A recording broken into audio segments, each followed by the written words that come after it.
Sonship, പുത്രത്വം. ഈ ദിവസങ്ങളിലൊക്കെ ദൈവത്തിൻ്റെ സ്നേഹത്തിലേക്കൂടെ നമ്മളെ കൊണ്ടുപോകുന്നത് ദൈവത്തിൻ്റെ മക്കളാന്നുള്ള പദവിയിലേക്ക് നമ്മളെ മനസ്സിലാക്കിച്ച് ആ പദവിക്ക് അനുയോജ്യമായ കസേരയിലിരിക്കാനും അങ്ങനെ ജീവിക്കാനും വേണ്ടിയാണ്. അത് എളുപ്പമുള്ള കാര്യമല്ല. അതുകൊണ്ടാണ് അതിന് പഠിപ്പീരൊത്തിരി ആവശ്യമുണ്ട്. ഒരു ജീവിതകാലം മുഴുവൻ കഴിഞ്ഞാലും ചിലപ്പോൾ അത് സാധിക്കത്തില്ല. പക്ഷേ അറിയാവുന്നവർ പറഞ്ഞു കൊടുക്കുമ്പോൾ മറ്റുള്ളവർക്ക് അത് എളുപ്പമാകും. ഈ ഫെയ്ത്ത് വോക്ക് എന്ന് പറയുന്നത് ഒരു മലയുടെ മുകളിലോട്ട് കയറുന്നത് പോലെയാണ്. മുൻപേ പോകുന്നവർ ഈ സിനായ് മലയുടെ മുകളിലോട്ട് കയറി വിശ്വാസയാത്രയാണ്. മുകളിൽ നിൽക്കുന്നവർ അവരുടെ കയ്യിലൊരു റിഫ്ലക്റ്റിംഗ് ലൈറ്റ് പോലത്തെ ഒരു സാധനമുണ്ട്. അത് ആത്മീയ ദർശനത്തിൽ ഇങ്ങനെയാണ് പല ബുക്കുകളിൽ എഴുതിയിരിക്കുന്നത്. അവർ മേളിൽ ചെന്ന് കഴിയുമ്പോൾ അവരൊരിക്കലും അവരെക്കുറിച്ച് തന്നെയല്ല ചിന്തിക്കുന്നത്, ബാക്കിയുള്ളവർ താഴെയുള്ളവരുണ്ടല്ലോ. അപ്പോൾ അവർ ആ മേളിൽ നിന്ന് കിട്ടുന്ന ദൈവപ്രകാശം താഴോട്ട് റിഫ്ലക്റ്റ് ചെയ്യാൻ ഇങ്ങനെ അടിച്ചുകൊണ്ടിരിക്കും. കാരണം താഴെയുള്ളവർ, ഇരുട്ടിലുള്ളവർക്ക് ഈ വെട്ടം കണ്ടിട്ട് കണ്ണടച്ചാണേലും മേളിൽ കയറി ചില വിധത്തിലുള്ള പ്രകാശം വരും. അങ്ങനെ നമ്മുടെ ജോലി അതാണ്.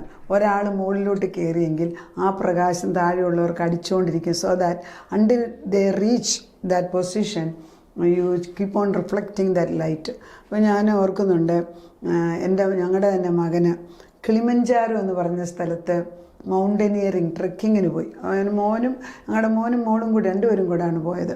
ഇവർ ചെന്ന് കഴിഞ്ഞപ്പം എവറസ്റ്റിനെക്കാട്ടിലും ഇച്ചിരി കൂടെ കുറച്ച് പൊക്കമേ ഉള്ളൂ. അപ്പോൾ സെക്കൻഡ് ഹയസ്റ്റാണ് ഈ കിളിമഞ്ചാരോ. ആ മൗണ്ടനിങ്ങിൽ ഇവർ വർഷങ്ങൾക്ക് മുമ്പ് ഒന്നിച്ചു പോയി. മൗണ്ടനിങ്ങൊന്നും വലിയ മൗണ്ടനിങ്ങിന് ട്രെയിനിങ് വേണം. അവർ കുറച്ച് ട്രെയിനിങ് ഒക്കെ എടുത്തിട്ട് അവർ മുകളിലോട്ട് കയറി. കുറച്ച് കഴിഞ്ഞപ്പോൾ മോൾക്ക് ഛർദ്ദിക്കാൻ തോന്നി. അപ്പോൾ അവൾ ഷീ ഡിഡ് നോട്ട്. അപ്പോൾ അവിടെയൊക്കെ ടെൻറ്റുണ്ട് ഇടയ്ക്കിടയ്ക്ക്. So she stayed back in the tent. അപ്പോൾ ഇവിടെ കൂടെ പോയ ആൾ ഗൈഡെന്ന് പറയും. അവർ മോടെ കൂടെ നിന്നു. അപ്പോൾ ക്രിസ് പറഞ്ഞു ഞാൻ തന്നെ മേളിൽ കയറിപ്പോവാം. അപ്പോൾ ആ ഗൈഡ് പറഞ്ഞു ഒന്നും പേടിക്കാനില്ല, മേളിൽ കയറി പൊക്കോളാം, നല്ല ക്ലിയറാണ് പാത്ത്, ആളുകൾ പോയിട്ടുള്ള പാത്തുണ്ട്, അതിലൂടെ കയറിപ്പോയാൽ മതി. ഈ തിരിച്ചു വരുമ്പം പിന്നെ ഈ ടെൻറ്റിനകത്ത് വിളക്കുള്ളത് കത്തിയിരിക്കുന്ന കാണാം, അപ്പം നിനക്ക് തിരിച്ച് വേഗം വരാനൊക്കെ എന്ന് പറഞ്ഞു. അപ്പം മോള് ഛർദ്ദിച്ച് കിടക്കുന്നതുകൊണ്ട് അവൻ തന്നെത്താനെ, കൊച്ചൻ ആൺകുട്ടി ആയതുകൊണ്ട് അവൻ തന്നെത്താനെ മുകളിലോട്ട് കയറാൻ പോയി. അവൻ തന്നെത്താനെ കയറി. കുറച്ച് കഴിഞ്ഞപ്പോഴത്തേക്ക് പെട്ടെന്ന് സൂര്യൻ അസ്തമിക്കുന്ന ഇരുട്ടായപ്പം മുകളിലത്തേക്ക് വരുമ്പോൾ തണുപ്പ് കൂടും. അപ്പോൾ തണുപ്പ് കൂടുമ്പോൾ കാറ്റാണ്, സഹിക്കാൻ വയ്യാത്ത കാറ്റ്. അപ്പോൾ ഈ മനുഷ്യൻ ഗൈഡ് പറഞ്ഞു ഒന്നും പേടിക്കാനില്ല, ഇവിടെ വന്യമൃഗങ്ങളൊന്നും ഇല്ല, അതുകൊണ്ട് അത് പേടിക്കേണ്ട ആവശ്യമില്ലെന്ന്. അപ്പോൾ അവനതൊരു ധൈര്യം. പക്ഷെ കാറ്റ് വന്നപ്പം ഒരു നിവൃത്തിയില്ല, സഹിക്കാൻ വയ്യാത്ത തണുപ്പായപ്പം ഈ പാറയ്ക്കകത്ത് വിളർപ്പൊള്ളതിനകത്തോട്ട് കയറിയിരിക്കാൻ നോക്കിയിട്ടും ഒരു രക്ഷയില്ല, അത്ര തണുപ്പാണ്. ലാസ്റ്റിൽ രണ്ടും കൽപ്പിച്ച് താഴോട്ടിറങ്ങാമെന്ന് വിചാരിച്ചു. താഴോട്ടിറങ്ങാമെന്ന് നോക്കിയപ്പം ഈ ടെൻറ്റിനകത്ത് കത്തിച്ചുകൊണ്ടിരിക്കുന്ന ഈ വെട്ടം കണ്ടിട്ട് വേണം ഇറങ്ങി വരാൻ.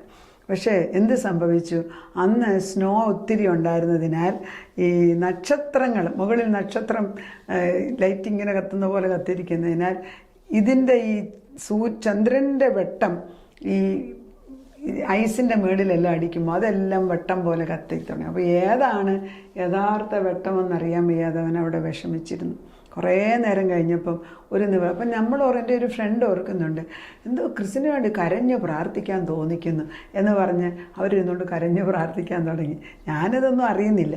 പക്ഷെ ദൈവത്തിൻ്റെ പരിശുദ്ധാത്മാവ് ഇവൻ പറഞ്ഞു, കർത്താവ് ഇനി അടുത്ത പ്രാവശ്യം ഞാൻ ഇറങ്ങുമ്പം എനിക്ക് യഥാർത്ഥ വെട്ടം ഏതാന്ന് കാണിച്ചു തരണം.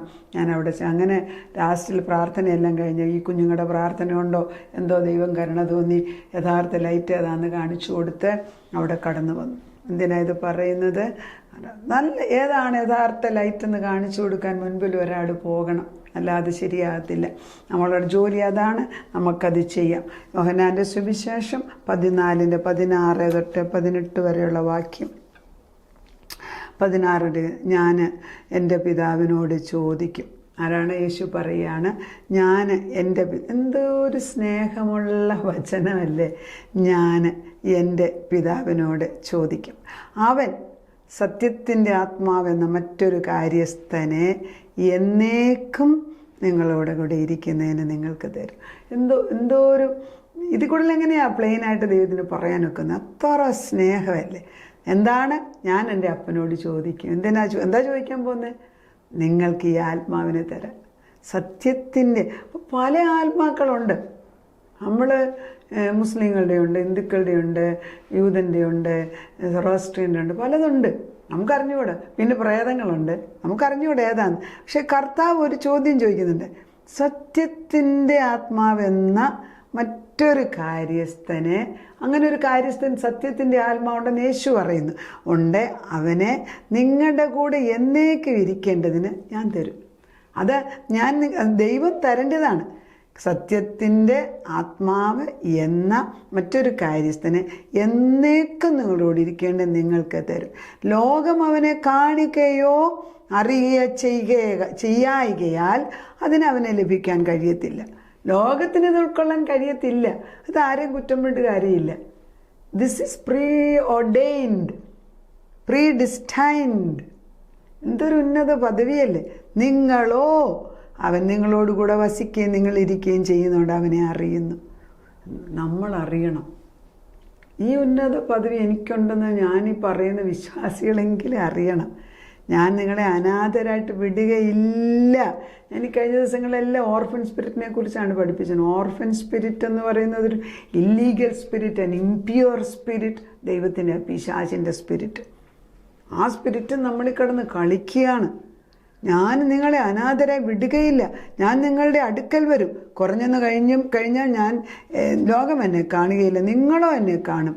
ഞാൻ ജീവിക്കുന്നത് കൊണ്ട് നിങ്ങളും ജീവിക്കും. എന്നേക്കും ജീവിക്കുന്ന ക്രിസ്തു ഉയർത്തെഴുന്നേറ്റ് നമ്മുടെ മുമ്പിൽ വന്ന് നിന്ന് കഴിഞ്ഞു. ഇന്നും പരിശുദ്ധാത്മാവ് കർത്താവ് പറഞ്ഞതുപോലെ തന്നെ ഈ യോഹന്നാന്റെ 14 പറഞ്ഞു. അപ്പോസ്തലപ്രവൃത്തി 2-ാം അധ്യായം. ഇപ്പം പെന്തക്കോസ്ത് ദിവസത്തിൽ പരിശുദ്ധാത്മാവ് ഭൂമിയിൽ പിളർന്ന നാവ് പോലെ വന്നു കഴിഞ്ഞു. എന്നിട്ട് ഓരോ ശിഷ്യന്മാരുടെ ഉള്ളിലും ആ പരിശുദ്ധാത്മാവ് ഡിപ്പോസിറ്റ് ചെയ്ത് കഴിഞ്ഞു.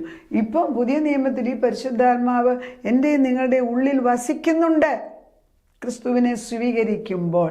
പക്ഷെ ഈ ഒരു സത്യം മനസ്സിലാക്കിയില്ല എങ്കിൽ നീ എന്നും അനാഥനായിട്ട് ജീവിക്കുകയാണ്. അത് വളരെ സങ്കടമാണ്. ഈ സൺഷിപ്പ് എന്ന് പറയുമ്പം ഈ വാക്യമാണ് ദൈവം എടുക്കുന്നത്. അപ്പം ഈ പ്രോഡിഗൽ സൺ എന്ന് നമ്മൾ അഡ്രസ്സ് ചെയ്യുന്ന ഒരു ചാപ്റ്ററുണ്ട്, ലൂക്കോസിൻ്റെ സുവിശേഷം 15:11 തൊട്ട് 30 വരെയുള്ള 32 വരെയുള്ള വാക്യമാണ് പ്രോഡിഗൽ സണ്ണിനെ കുറിച്ച് പറയുന്നത്. ഇത് പറഞ്ഞത് യേശുവാണ്.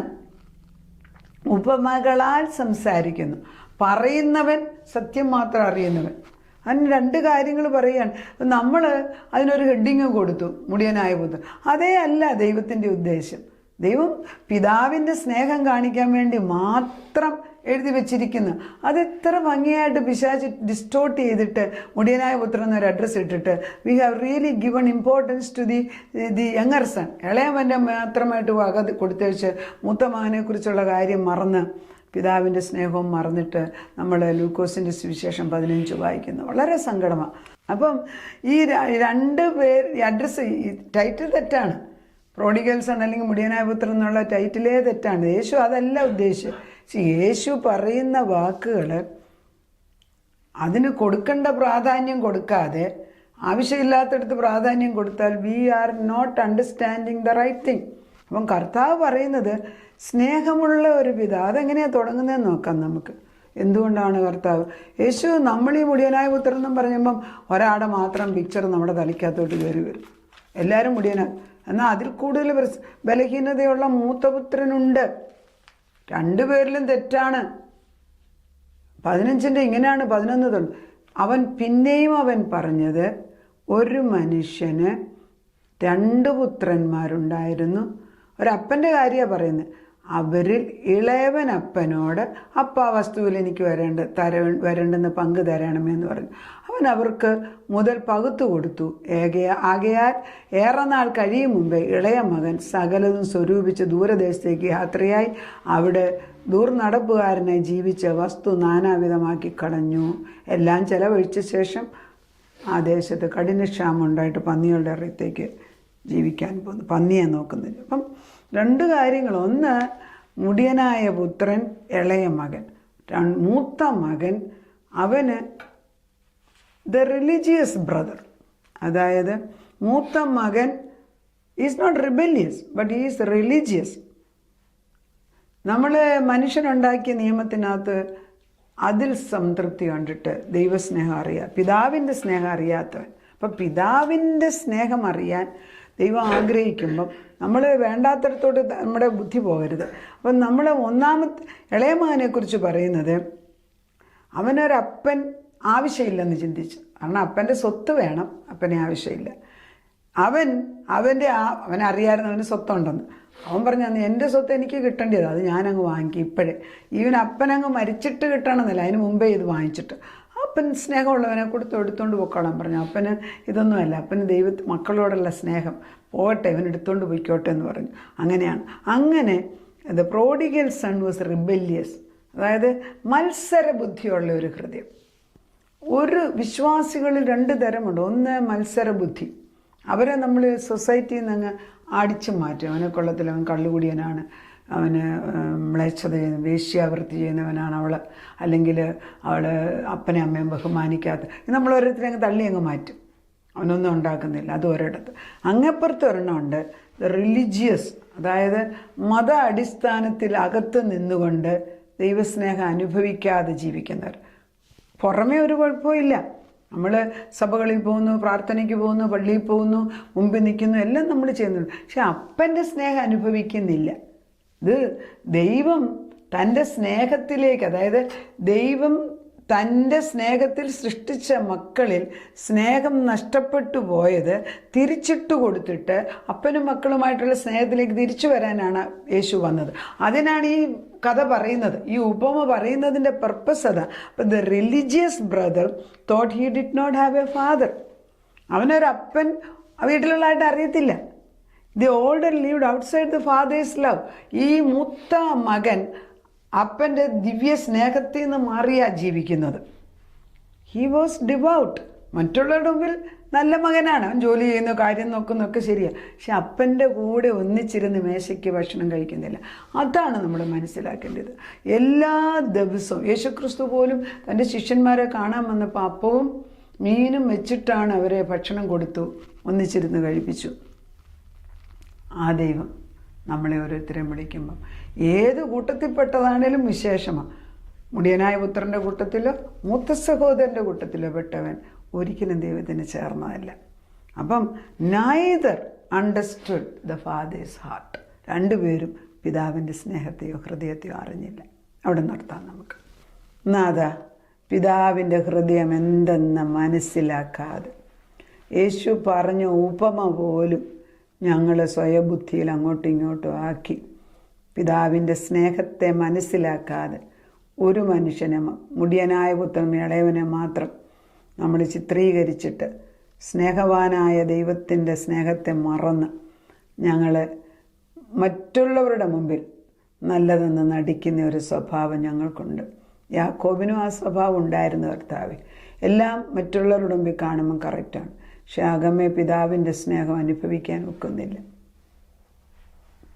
ജീവൻ്റെ ഉറവിടമായ ക്രിസ്തുവിൻ്റെ അടുക്കലേക്ക് ഞങ്ങൾ വരാതെ, നീയാകുന്ന ആ വാതിലിൽ കൂടെ പിതാവിൻ്റെ അടുക്കിലേക്ക് വരാതെ അവിടെ ഇവിടെ ഞങ്ങൾ തപ്പിത്തടഞ്ഞു നിന്ന് സ്നേഹത്തിന് വേണ്ടി ഞങ്ങൾ ഓടി നടക്കുമ്പോൾ അവിടുന്ന് വാതിലെപ്പോഴേ തുറന്നു വെച്ചിരിക്കുന്നു. പുത്രനിൽ കൂടെ തൻ്റെ നെഞ്ചാകുന്ന തിരശ്ശീല 2 മുറിച്ച് ഞങ്ങൾക്ക് വേണ്ടി സ്വർഗ കവാടം തുറന്നു തന്ന ആ പിതാവിൻ്റെ സ്നേഹത്തിലേക്ക് കുറേ പേരെങ്കിലും അവിടുന്ന് വിളിച്ചു മാറ്റിയേ പറ്റൂ. നിർബന്ധമായിട്ടും അത് ചെയ്തേ പറ്റൂ. കർത്താവേ, നീ അവിടുന്ന് ആകർഷിക്കാതെ ഒരുവനും നിന്നെ കാണുന്നില്ല. എന്തുകൊണ്ടോ പ്രാകാരത്തിൽ നിന്ന് ഞങ്ങൾ കാര്യങ്ങൾ നേടി പഠിച്ചുപോയി. പ്രാകാരത്തിൽ നിന്ന് പോയിട്ട് വിശുദ്ധ സ്ഥലത്തോ അതിവിശുദ്ധ സ്ഥലത്തോ കയറാൻ വയ്യാത്ത വണ്ണം എന്താണ് തടസ്സം നിൽക്കുന്നത്? എന്തുകൊണ്ട് ഈ അൺകണ്ടീഷണൽ സ്നേഹം, ഒരു നിബന്ധനയുമില്ലാത്ത പിതാവിൻ്റെ സ്നേഹത്തിലേക്ക് ഞങ്ങൾക്ക് കയറാൻ ഒക്കുന്നില്ല? എവിടെയോ ഞങ്ങൾക്ക് അബദ്ധം പറ്റിയിട്ടുണ്ട്. അവിടെ ഞങ്ങളെ തിരിച്ചു വിളിക്കണമേ. തിരിച്ചു വിളിച്ചു എന്നുള്ള ബോധം അപ്പച്ചൻ ചെയ്തതാണ്, പക്ഷെ ആ ബോധം ഞാൻ കിട്ടുതരണമേ. എന്നിട്ട് നിൻ്റെ അടുക്കൽ വന്നിരുന്ന് ദിനംപ്രതി ആ ബാങ്ക്വറ്റ് ഹോൾ, ആ വിശുദ്ധമായ നിൻ്റെ ആ സിംഹാസനത്തിന് മുമ്പിൽ ഒരുക്കി വെച്ചിരിക്കുന്ന ആ വിരുന്നുശാലയിൽ നിന്ന് ഭക്ഷണം കഴിക്കാൻ പഠിപ്പിക്കണമേ. ഒരുപക്ഷെ ഞങ്ങൾ മുടന്തുള്ളവരായിരിക്കും, ബുദ്ധിയില്ലാത്തവരായിരിക്കും, എങ്കിലും ഞങ്ങളെ അവിടെ കൊണ്ടുവന്നിരുത്ത് പഠിപ്പിച്ചാൽ ക്രമേണ ഞങ്ങൾ പഠിച്ചെടുക്കും. നാഥനത് ചെയ്യണമേ എന്ന് പ്രാർത്ഥിക്കുന്നു. ഉന്നതനായ ദൈവത്തിൻ്റെ പരിശുദ്ധാത്മാവ് അത് പഠിപ്പിച്ചേ പറ്റുകയുള്ളൂ. ഞങ്ങളെ അനാഥരായിട്ട് വിടത്തില്ലെന്നും ഞങ്ങളെ ദൈവമക്കളാണെന്നും പഠിപ്പിച്ചെങ്കിൽ അങ്ങനെ ശീലം തരാതെ ഞങ്ങൾക്കൊക്കത്തില്ല. അതുകൊണ്ട് കർത്താവിൻ്റെ ബാങ്ക്വറ്റ് ഹാളിൻ്റെ സൈഡിൽ വന്ന് ഞങ്ങൾ ഇരിക്കുകയാണിപ്പോൾ. ദൈവത്തിൻ്റെ വചനം, ദൈവത്തിൻ്റെ നിത്യമായ വചനം ദിനം പ്രതി ഞങ്ങൾക്ക് മന്ന പോലെ തരുന്നത് ഞങ്ങളുടെ ആത്മാവിനെ പരിപോഷിപ്പിക്കണമേ. തലമുറകൾക്കത് പ്രയോജനമാക്കാൻ ഞങ്ങളിൽ രൂപാന്തരം വരുത്തണേ. ഞങ്ങൾ മാറട്ടെ അപ്പച്ച. ഒരു യാക്കോബ് ഇസ്രായേലായതുപോലെ ഞങ്ങൾ നിന്നിലായിത്തീരാനിടയാക്കണമെന്ന് പ്രാർത്ഥിക്കും. പൊന്നുമക്കളെന്നും അക്സെപ്റ്റഡ് ഇൻ ദ ബിലവഡ് മനസ്സിലാക്കി നിൻ്റെ ബാങ്ക്വറ്റ് ഹാളിലേക്ക് ഞങ്ങൾ കയറി വരുന്നു. കാല് മുൻപോട്ട് വെക്കാനുള്ള ധൈര്യം പരിശുദ്ധാത്മാവ് വിട്ടു തരണമേ. പുത്രൻ്റെ രക്തത്താൽ കഴുകണമേ. പിതാവിൻ്റെ സന്നിധിയിലേക്ക് കടന്നു വരുമ്പം പിതാപുത്ര പരിശുദ്ധാത്മാ സന്തോഷിക്കുന്നതിന് നന്ദി. പ്രാർത്ഥന കേട്ട് ഉത്തരം തന്നെ ഞങ്ങളെ അകത്തേക്ക് കയറ്റുന്നതിന് സ്തോത്രം ചെയ്യുന്നു. അടുത്ത ദിവസം ബാക്കി പറയാൻ കൃപ തന്നാട്ട് യേശു ക്രിസ്തുവിൻ്റെ പൊന്നുനാമത്തിൽ തന്നെ ആമേൻ.